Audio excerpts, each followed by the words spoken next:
To my channel. ఈ వీడియోలో ఉద్యోగులకు మరియు పెన్షన్లకు 2 ఏళ్లు పెంపు 62 నుంచి మళ్ళీ అనే తాజా అప్డేట్ రావడం జరిగింది. దీనికి సంబంధించిన పూర్తి వివరాలైతే వీడియోలో తెలుసుకుందాము. వీడియో అయితే ఎక్కడ గాని స్కిప్ చేయకుండా ఎండ్ వరకు చూసేయండి. అప్పుడే ఇన్ఫర్మేషన్ పూర్తిగా అర్థమవుతుంది. అలాగే వీడియో చూస్తున్న ప్రతి ఒక్కరు వీడియోకైతే లైక్ చేయండి ఫ్రెండ్స్. ఈ వీడియోని తోటి ఉద్యోగ, పెన్షన్ మిత్రులతో అయితే షేర్ చేయండి. కొత్తగా మన ఛానల్‌ని చూస్తున్నవారు ఇంకా ఎవరైనా సబ్స్క్రైబ్ చేసుకోకుంటే వెంటనే మన ఛానల్‌ని సబ్స్క్రైబ్ చేసుకోండి. దీని ద్వారా నేను చేసే లేటెస్ట్ వీడియోస్ అన్నీ మీ వరకు రీచ్ అవుతాయి. ఇక ఆలస్యం చేయకుండా వివరాల్లోకైతే వెళ్ళిపోదాము. ఫ్రెండ్స్, ఇక విషయానికొచ్చినట్లయితే ఆంధ్రప్రదేశ్ ప్రభుత్వ ఉద్యోగుల సమస్యలపై క్యాబినెట్ భేటీ, డిమాండ్లు మరియు పదవి విరమణ వయసుపైనైతే చర్చ రావడం జరిగింది. ఆంధ్రప్రదేశ్ రాష్ట్ర ప్రభుత్వ ఉద్యోగులకు సంబంధించినటువంటి ఈ మేరకు రాజకీయాల్లో సహా ప్రస్తుతం ప్రభుత్వ ఉద్యోగుల సమస్యలు ప్రధాన చర్చనీయాంశంగా అయితే మారాయి. సెప్టెంబర్ 5వ తేదీలోగా జరగబోయేటటువంటి ఏపీ క్యాబినెట్ భేటీలో అంటే సెప్టెంబర్ 4వ తేదీన అయితే మనకు క్యాబినెట్ భేటీ ఉండబోతుందనమాట. సో, ఈ యొక్క క్యాబినెట్ భేటీలో ఈ అంశాలపై కీలక నిర్ణయాలు తీసుకునే అవకాశం ఉందంటూ కొన్ని అంశాలైతే తెరపైకి వచ్చాయన్నమాట. ముఖ్యంగా ప్రభుత్వ ఉద్యోగుల దీర్ఘకాలిక డిమాండ్‌లపైన అంటే పీఆర్సీ మనకు దీర్ఘకాలంగా సమస్య అయితే ఉంది. అలాగే ఓపీఎస్ పునరుద్ధరణ మరియు పదవీ విరమణ వయసు పెంపు సంబంధించి కూడా మంత్రి ఉపసంఘం మంత్రివర్గ ఉపసంఘం ఈ మేరకు నివేదికలో చర్చించే అవకాశం కూడా లేకపోలేదన్నమాట. మరి ఈ మేరకు మనం చూసుకున్నట్లయితే ప్రభుత్వ ఉద్యోగుల సంబంధించి ఆవేదనలైతే ఉన్నాయన్నమాట.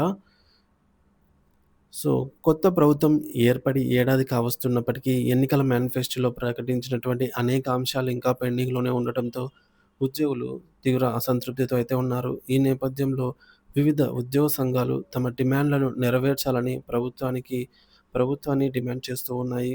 ముఖ్యంగా ఏపీ జేఏసీ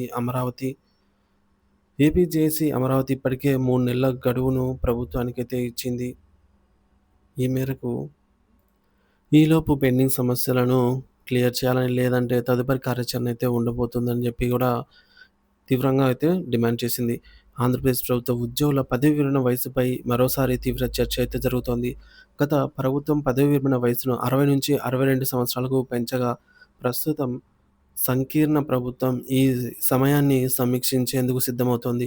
ఈ కీలక అంశాలపై సమగ్ర అధ్యయనం చేసి ప్రభుత్వానికి సిఫార్సులు చేయడానికి మంత్రులు నారా లోకేష్ గారు, పొంగూరు నారాయణ, పయ్యావుల కేశవులతో కూడినటువంటి మంత్రివర్గ ఉపసంఘాన్ని ఏర్పాటు చేసినట్లుగా ప్రభుత్వ వర్గాలైతే వెల్లడించాయన్నమాట. సో, మొత్తానికైతే ఈ పరిణామం రాష్ట్రంలోని లక్షలాది మంది నిరుద్యోగులకు తీవ్ర ఆ ఆందోళన అయితే కలిగిస్తుందన్నమాట. సో, ప్రస్తుతం ఉద్యోగుల్లో ఉత్కంఠతను రేకెత్తిస్తోంది. ముఖ్యంగా మనం చూసుకున్నట్లయితే నిరుద్యోగుల ఆవేదన అన్నమాట.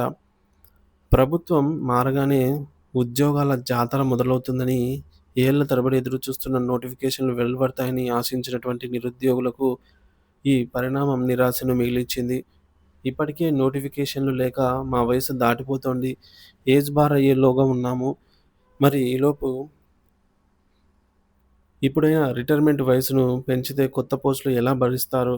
సో, మా బ్రతుకులు ఏంటి అని నిరుద్యోగులు ఆవేదన వ్యక్తం చేస్తున్నారు. ప్రతి ఏటా జాబ్ క్యాలెండర్ ఇస్తామని, డీఎస్సీపై తొలి సంతకం చేస్తామని ఇచ్చినటువంటి హామీలను గుర్తు చేస్తున్నారు. మరి ఉన్న ఉద్యోగులను రిటైర్ చేయకుండా కొనసాగిస్తే ఖాళీలు ఎలా ఏర్పడతాయని, జాబ్ క్యాలెండర్ ఎలా సాధ్యమవుతుందనైతే వారు ప్రభుత్వాన్ని నిలదీస్తున్నారు.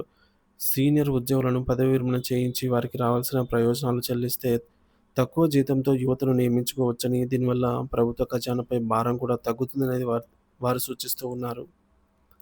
ఇకపోతే మంత్రి ఉపసంఘం ముందు సవాళ్లు. మంత్రి ఉపసంఘం ముందు పలు క్లిష్టమైన అంశాలు అయితే ఉన్నాయి. ఈ నిర్ణయం కేవలం ఉద్యోగులకే కాకుండా రాష్ట్ర ఆర్థిక వ్యవస్థ, నిరుద్యోగిత, పరిపాలన వంటి అనేక అంశాలతో ముడిపడి ఉంది. ఇక పదవీ విరమణ వయసు పెంపు ఒకవేళ 62 ఏళ్ల నుంచి పెంపు కొనసాగిస్తే ఏం జరుగుతుందనేది చూద్దాం. ముఖ్యంగా ఆర్థిక భారం అయితే పడుతుంది. సీనియర్ ఉద్యోగులకు అధిక జీతభత్యాలు చెల్లించాల్సి రావటం వల్ల ప్రభుత్వంపై తక్షణ ఆర్థిక భారం కొనసాగుతుంది. ఉద్యోగ అవకాశాలు కోల్పోవడం కూడా జరుగుతుందన్నమాట. సో, ఇదే కాకుండా కొత్త ఉద్యోగాల కల్పనకు కనీసం 2 ఏళ్ల పాటు అవకాశం లేకుండా పోతుంది. ఇది యువతలో తీవ్ర అసంతృప్తికి దారితీస్తుంది. అలాగే పదోన్నతులకి ఆటంకం. కింది స్థాయి ఉద్యోగుల పదోన్నతులకు తీవ్ర ఆటంకం ఏర్పడుతుంది. సీనియర్‌లు రిటైర్ అయితేనే జూనియర్‌లకు ప్రమోషన్స్ లభిస్తాయి కాబట్టి. ఇక పదవి విరమణ వయసు తగ్గింపు ప్రభావాలు. 60కి తగ్గిస్తే ఏమవుతుందో చూద్దాము. ఒకవేళ ప్రభుత్వం గనక ఉద్యోగుల రిక్వెస్ట్‌ను గనుక స్వీకరించి 60 ఏళ్లకు పదవీ విరమణ వయసును తగ్గిస్తే అంటే 2 సంవత్సరాలు తగ్గించినట్లయితే ముఖ్యంగా వేతన భారం తగ్గింపు.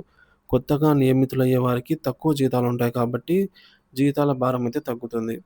అలాగే కొత్త నోటిఫికేషన్‌లకు కూడా మార్గం సుగమమవుతుంది.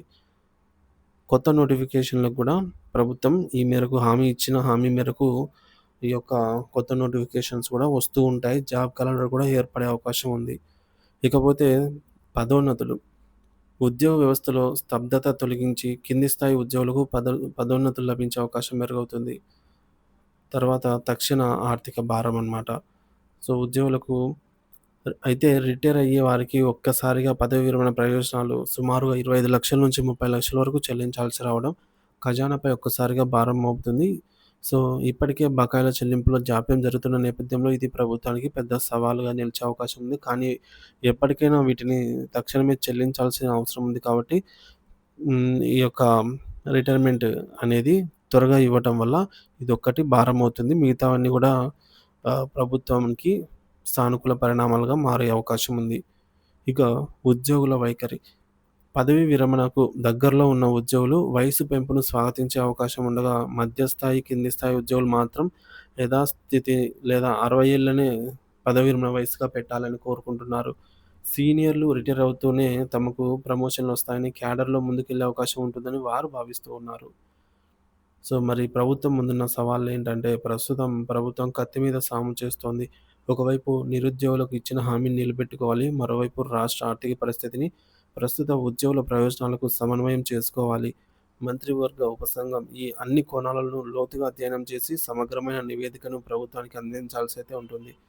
ప్రభుత్వం తీసుకున్న ఈ నిర్ణయం లక్షలాది మంది భవి భవిష్యత్తునైతే ప్రభావితం చేయనుంది కాబట్టి, ఈ ప్రక్రియలో అత్యంత జాగ్రత్తగా, పారదర్శకంగా వ్యవహరించాలని నిపుణులు సూచిస్తూ ఉన్నారు.